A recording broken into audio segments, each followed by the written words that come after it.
നമസ്കാരമുണ്ട്. നമ്മൾ നിൽക്കുന്നത് തൃക്കളത്തൂർ സൊസൈറ്റി പടിയിലാണ് കേട്ടോ. കിലോമീറ്ററുകൾ വണ്ടി കേട്ടോ. എന്നെ പോലെ എനിക്കിപ്പോൾ ഹിപ്പ് റീപ്ലേസ് സർജറി കഴിഞ്ഞൊരു വ്യക്തിയാണ്. അപ്പോൾ എന്നെ പോലെ ഒരുപാട് ബുദ്ധിമുട്ടുന്ന ഒരുപാട് വ്യക്തികൾ കിലോമീറ്ററുകളാണ് ഒരു ചെറിയൊരു ഇയോണും കൊണ്ട് ഞാൻ ബുദ്ധിമുട്ടിയത്. അപ്പോൾ ഇവിടെയുള്ള ജനങ്ങൾ എന്തുമാത്രം ബുദ്ധിമുട്ട് നോക്ക്, നിങ്ങൾ നോക്ക് എന്തുമാത്രം വണ്ടികളാണ് വന്നുകൊണ്ടിരിക്കുന്നത്, കിലോമീറ്ററുകളാണ് വണ്ടി കിടക്കുന്നത്. അപ്പോൾ ഇവിടുത്തെ നാട്ടുകാരോട് തന്നെ ചോദിക്കും ഇതെന്നാ സംഭവം, ചേട്ടാ ഇതെന്നാ സംഭവം ഒന്ന് പറഞ്ഞേ. ഇതൊരു 2 മാസമായിട്ട് ഇങ്ങനെ കിടക്കുക. പണിതിട്ട് ഒരു സൈഡ് പണിതു, പണിതിട്ട് ആ സൈഡ് പണിത് തീർന്നായിട്ട് അങ്ങേ സൈഡ് പണിതു. ഈ 2 പണി നടക്കുന്നതും ഇതേമാതിരി ബ്ലോക്ക് അങ്ങേ അറ്റം വരെ ഇങ്ങേ അറ്റം വരെ 3-4 കിലോമീറ്ററാണ് വണ്ടി കിടക്കുന്നത്. ഈ നാട്ടുകാരായ ഞങ്ങൾക്ക് പൊടി തിന്ന് മടുത്തു. പൊടിയുടെ അഭിഷേകമാണ് ഇവിടെ. അല്ല ഇതിപ്പോ ഈ റോഡിന് ഇതെന്നാ പറ്റിയത്? കലുങ്ക് താന്നു പോയാലോ അതോ റോഡ് നേരത്തെ പണിഞ്ഞ്? കലുങ്ക് മറ്റേ മണ്ണ് കയറി അടഞ്ഞു പോയിട്ട് പൊളിച്ചു. എങ്ങനെ മണ്ണ് കയറി അടഞ്ഞു പോയതാ? ഇറങ്ങി വാ ചോദിക്കട്ടെ. എന്നിട്ട് പൊളിച്ചു പണിതാണ്. പൊളിച്ചു പണിതാണ്. പണിതിട്ട് ഒരു ശ്രദ്ധയില്ലാണ്ട് ഇട്ടേക്കുമായിരുന്നു. ഇത് ഹൈവേ അല്ലേ? ഇത് സ്റ്റേറ്റ് ഹൈവേ ആണ്. ശരിക്കും ഈ കാലഘട്ടത്തില് ഒരു പ്രീകാസ്റ്റ് കൊണ്ടുവന്ന് വെച്ച് 3 ദിവസം കൊണ്ട് 4 ദിവസം കൊണ്ട് തീർക്കേണ്ട പണി 2 മാസമായി. ഡെയിലി 2, 3, 4 ആക്സിഡന്റ് ഇവിടെ നടക്കുന്നുണ്ട്.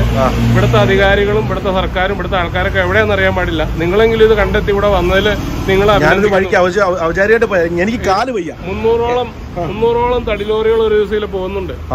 വണ്ടികളുടെ ടയർ പൊട്ടുന്നത്, വണ്ടികൾ ആ കലങ്ങിന്റെ ആ കട്ടകലിങ്ങിൽ വന്നിട്ട് ടയർ പൊട്ടുന്നത്. ദിവസം ഇപ്പൊ ഒരു ടയർ പൊട്ടിയിട്ട് വണ്ടി എടുത്തുകൊണ്ട് പോയുള്ളൂ. ചാടി ഇറങ്ങിയാ പോണ വണ്ടി, ചാടി ഇറങ്ങിയാണ് പോകുന്നത്.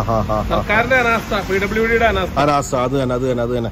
ഇതൊക്കെ കാണാനും കേൾക്കാനും ഒരുത്തരുമില്ല. ആവശ്യമില്ലാത്തതിനെല്ലാം ക്യാമറയും വെച്ച് അല്ലേ, ആവശ്യമില്ലാത്തതിനെല്ലാം ക്യാമറയും വെച്ച് ജനങ്ങളെ പിടിയാറിയാം അല്ലേ, പിഴിഞ്ഞെടുക്കാനറിയാം. അല്ല പിന്നെ ഇത് മിൽമേക്കാരുടെ കഷ്ടമായി ഇമാരൊക്കെ കാണിക്കുന്നത്. അതിന്റെ പേരിൽ അടിയും ബഹളവും ഇതൊക്കെ ഒന്ന് ചെയ്തുകൂടാ? ജനങ്ങളുടെ ടാക്സും മാച്ച് എല്ലാം ചെയ്ത് ഇതാണ് ആദ്യം ചെയ്യേണ്ടത്. എന്തുമാത്രം വലിയ ലോറികളൊക്കെ ഏതൊക്കെ സ്റ്റേറ്റിൽ നിന്ന് വരുന്ന ലോറികളാണ് വണ്ടി സാധനങ്ങൾ കൊണ്ടിരുന്നറിയോ?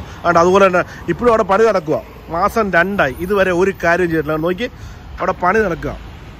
ലോഡും വണ്ടി വരുന്നതിനിടയ്ക്കാണ് ഈ പണി കാണിച്ചുകൊണ്ടിരിക്കുന്നത് അല്ലേ? ലോഡ് ഇപ്പോഴോ എവിടെ? അവിടെ വെച്ചോ? ഞാൻ വീട്ടിൽ, എന്റെ വീട് 2 വീടിന്റെ അപ്പുറത്താ അല്ലേ? അവിടുന്ന് ഇങ്ങോട്ട് വരുമ്പോ ഇനോവ കാർ വരുവോ? ചേട്ടന്റെ പേരെങ്ങനാ? എന്റെ പേര് നാഥൻ അല്ലേ? നാഥൻ ചേട്ടനെ ഇപ്പൊ തട്ടിയിട്ട് വരുവാണെന്നിങ്ങനെ പറഞ്ഞു. എന്തോ ചെയ്യാനാ, വല്ലാത്തൊരു തൊന്തരുവാൻ അല്ലേ? വിട്ടു പോവുകയും ചെയ്തു. വണ്ടികൾ നോക്കി ഇങ്ങനെ കിലോമീറ്ററാണ്, വലിയ ലോങ് ആണ്. എത്ര ദൂരത്തിലാണ് വണ്ടി കിടക്കുന്നത് നോക്കിക്കണ്ടോ? വണ്ടികൾ ഇങ്ങനെ വന്നോണ്ടേ ഇരിക്കുക, അവിടുന്ന് വന്നോണ്ടിരിക്കുക. എന്ത് ബുദ്ധിമുട്ടാന്ന് നോക്കിയേ. പറ്റി പേരെങ്ങനാ? എന്റെ പേര് സാബു. ഇവിടെ തൊട്ടടുത്ത് തന്നെ താമസിക്കണം. ഇതിപ്പോ 2 മാസത്തോളമായി ഈ പണി തുടങ്ങിയിട്ട്. അപ്പൊ ഡെയിലി അപകടങ്ങൾ ഇവിടെ നടന്നുകൊണ്ടിരിക്കുകയാണ്. പിന്നെ ഇന്നലെ തന്നെ ഒരു പെണ്ണ് വണ്ടി ഓടിച്ച ഒരു കൊച്ചുണ്ടായിരുന്നു, മറിഞ്ഞു വീണ്ടായിരുന്നു. അവിടെ വീണിട്ട് ഇപ്പൊ ഞാനാ ഓടിച്ചൊന്ന് പിടിച്ചത്. അപ്പൊ ഇങ്ങനെ പലരും ഇവിടെ ആക്സിഡന്റ് ഉണ്ടാവുന്നുണ്ട്, ഒരുപാട് ഉണ്ടാവുന്നുണ്ട്. പറഞ്ഞൊരു വണ്ടി ആക്സിഡന്റ് അല്ലേ ഇപ്പൊ? ഇന്നിപ്പോ ഒരു വണ്ടി ഇടിച്ചു. എന്നിട്ട് ഇപ്പൊ അമ്മാരെ കൊണ്ട് മണ്ണിടുന്നുണ്ട് അവിടെ അല്ലേ? അപ്പൊ അതെനിക്ക് മണ്ണിട്ടിട്ട് വണ്ടി കഥയില്ല. കണ്ടിപ്പോ ആ വണ്ടി വന്ന് ചാടി ഇറങ്ങുന്നുണ്ടല്ലേ?